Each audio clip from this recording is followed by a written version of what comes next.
오늘도 미주교회협회 안교 교과방송에 오신 여러분을 환영합니다.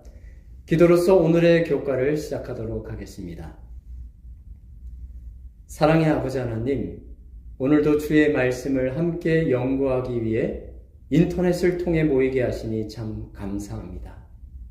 겸손히 성령 하나님의 도움을 간구하오니 주의 성령께서 저희의 마음과 귀를 열어 주의 음성 듣게 하시고 저희의 삶을 변화시켜 주시옵소서. 예수님 귀하신 이름으로 기도합니다. 아멘. 3월 12일 수요일 주제는 예수님의 포도원 비유입니다. 어제 우리는 이사야서 5장에 나타난 포도나무의 이야기를 통해 하나님의 아낌없는 사랑을 확인하였습니다. 하나님께서는 이사야 5장 4절에서 내가 내 포도원을 위하여 무엇을 더 할 수 있겠느냐라고 물으시며 자신의 다함없는 사랑을 보여주셨습니다. 이사야를 통해 포도원의 비유를 말씀하신 후 약 700년이 지나 예수님께서 이 땅에 오셔서 다시 그 포도원의 이야기를 이어가십니다. 마태복음 21장 33절에서 39절의 말씀을 읽겠습니다. 다른 한 비유를 들으라. 한 집주인이 포도원을 만들어 산 울타리로 두르고 거기에 적잖은 틀을 만들고 망대를 짓고 농부들에게 새로 주고 타국에 갔더니 열매 거둘 때가 가까우매 그 열매를 받으려고 자기 종들을 농부들에게 보내니 농부들이 종들을 잡아 하나는 심히 때리고 하나는 죽이고 하나는 돌로 쳤거늘 다시 다른 종들을 처음보다 많이 보내니 그들에게도 그렇게 하였는지라. 후에 자기 아들을 보내며 이르되 그들이 내 아들은 존대하리라 하였더니 농부들이 그 아들을 보고 서로 말하되 이는 상속자니 자 죽이고 그의 유산을 차지하자 하고 이에 잡아 포도원 밖에 내쫓아 죽였느니라. 비유의 첫 부분은 예수님께서 이사야 5장의 포도원의 노래를 직접 인용한 것이었습니다. 그 다음은 예수님께서 포도원 주인이 자신의 포도원을 농부들에게 새로 주고 타국에 갔다고 덧붙이시며 이야기를 각색하셨습니다. 포도원 주인이 두 번이나 선지자들을 상징하는 종들을 보내었으나 농부들은 선지자들의 말을 듣지 않고 심지어 그들을 때리고 죽였습니다. 급기야 주인은 그들이 내 아들은 존대하리라 라고 하시며 그 아들을 보내셨습니다. 그러나 악한 그들은 주인의 아들까지도 결국 죽이고 말았습니다. 이사야 5장 4절에서 무엇을 더 할 수 있었겠느냐라고 말씀하셨던 하나님께서는 700여 년이 지난 이 시점에 자신의 아들까지 내어주심으로 그분의 사랑을 다시 확증하셨습니다.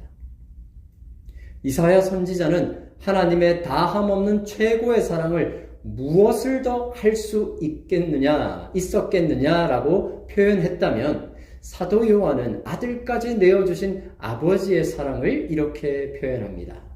요한복음 3장 16절입니다. 하나님이 세상을 이처럼 사랑하사 독생자를 주셨으니 이는 그를 믿는 자마다 멸망하지 않고 영생을 얻게 하려 하심이라. 인간의 언어로는 더 이상 독생자까지도 내어주신 하나님의 사랑을 표현할 길이 없어 사도 요한은 하나님이 세상을 이처럼 사랑하셨다 기록합니다.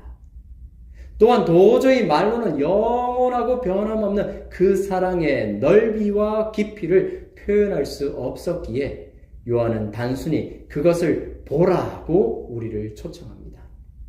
요한일서 3장 1절의 말씀입니다. 보라, 아버지께서 어떠한 사랑을 우리에게 베푸사 하나님의 자녀라 일컬음을 받게 하셨는가. 우리가 그러하도다. 그러므로 세상이 우리를 알지 못함은 그를 알지 못함이라. 우리 인간들은 이 우주적 대쟁투 가운데 살아가며 많은 고통을 겪으며 살아가지만 하나님이야말로 가장 큰 고통을 겪으심을 우리는 보게 됩니다. 아들을 죽기까지 희생하셨던 아버지 하나님의 마음을 조금이라도 헤아려 봅시다. 본교 교리서에는 이렇게 기록합니다. 하나님이신 아버지께서 당신의 아들의 삶과 죽음을 통하여 그와 분리되는 고통을 겪으셨는데 이것은 어떤 인간도 겪어보지 못한 혹독한 것이었다. 그분은 그리스도와 함께 똑같은 정도의 고통을 겪으셨다. 그런데 하나님께서는 꼭 그렇게 하셨어야 했을까요? 그분의 아들을 내어주시는 방법 외에는 다른 방법은 없으셨나요? 그런데 만일 하나님께서 선택할 수 있는 더 나은 길이 있었다면 그분은 그것을 선택하셨을 것입니다. 결국 하나님께서는 그리스도 안에서 자신을 주시고 우리를 위해 죽으심으로 당신의 공의와 완전한 사랑을 조금도 타협하지 않으면서 그분의 품성을 온 우주에 보여주셨습니다. 그리고 그를 통해 우리를 의롭게 할 수 있는 길을 열어주셨습니다. 더 이상 우리는 무엇을 더 바랄 것이 있겠습니까? 오늘의 교과를 요약합니다. 포도원의 비유를 통해 하나님께서는 그분의 품성인 사랑과 자비, 인내와 희생, 그리고 그분의 의로우심을 보여주셨습니다. 그리고 하나님께서는 포도원인 그분의 백성들을 위해 아들까지도 내어주셨습니다. 또한 그리스도께서 인간이 되어 이 땅에 오셔서 죽기까지 복종하심을 통해 하나님의 완전한 사랑과 공의를 온 우주 앞에 증명하셨습니다. 이제 오늘의 교과 내용을 묵상하고 적용하는 시간을 갖도록 하겠습니다. 먼저 묵상을 위한 질문입니다. 이사야 53장 4절을 읽어보라. 그리스도께서는 누구의 질고와 슬픔을 십자가에서 짊어지셨습니까? 이사야 53장 4절의 말씀 보시겠습니다. 그는 실로 우리의 질고를 지고 우리의 슬픔을 당하였거늘 우리는 생각하기를 그는 징벌을 받아 하나님께 맞으며 고난을 당한다 하였노라. 여러분, 어린 자녀들을 키우면서 부모들은 무엇으로도 얻을 수 없는 큰 기쁨과 행복을 누리게 됩니다. 하지만 때때로 아이들을 양육하면서 힘들고 괴로울 때도 있습니다. 특히 말 못하는 어린 아이들이 아플 때에 그러합니다. 밤새 고열에 시달리며 아파하는 아이들을 보면서 뜬 눈으로 지새우는 부모들은 차라리 내가 대신 아팠으면 하는 마음에 가슴이 타들어갑니다. 하지만 안타깝게도 아파하는 어린 자녀들을 바라보며 부모의 마음이 새카맣게 타들어간다 할지라도 그것이 자녀들에게는 아무런 실제적 도움이 되지는 못한다는 것입니다. 하지만 그리스도의 십자가는 다릅니다. 이사야 53장 5절입니다. 그가 찔림은 우리의 허물 때문이요 그가 상함은 우리의 죄악 때문이라.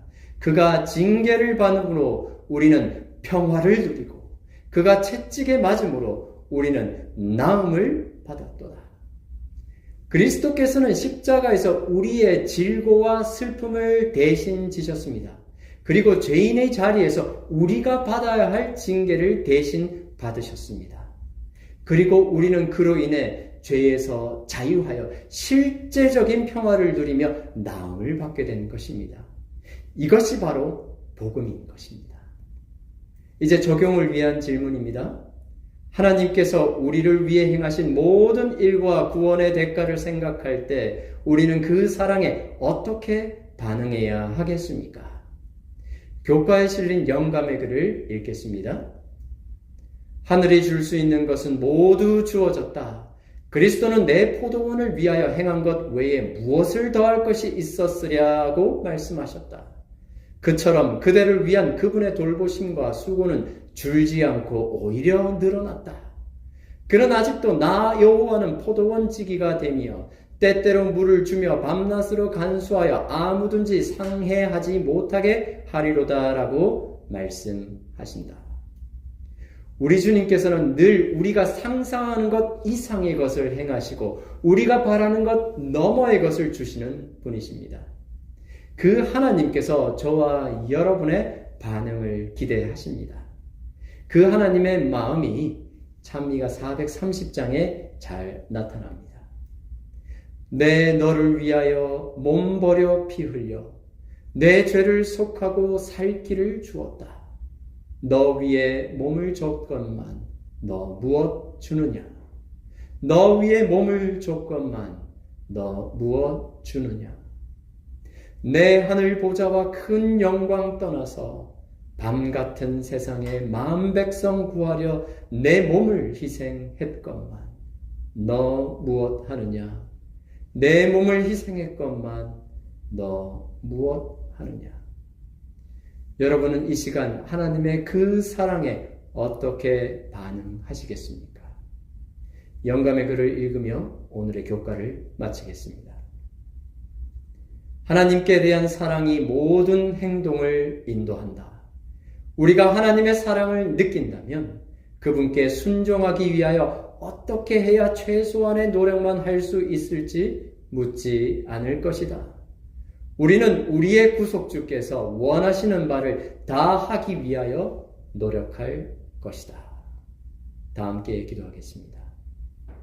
사랑의 하나님, 우리를 위해 모든 것 주신 그 사랑에 감사드립니다. 비록 보잘것없고 작은 삶이지만 주님께 드리기 원합니다. 주님 받아주시고 주님의 형상으로 변화되게 하여 주시옵소서. 귀하신 예수님 이름으로 기도합니다. 아멘.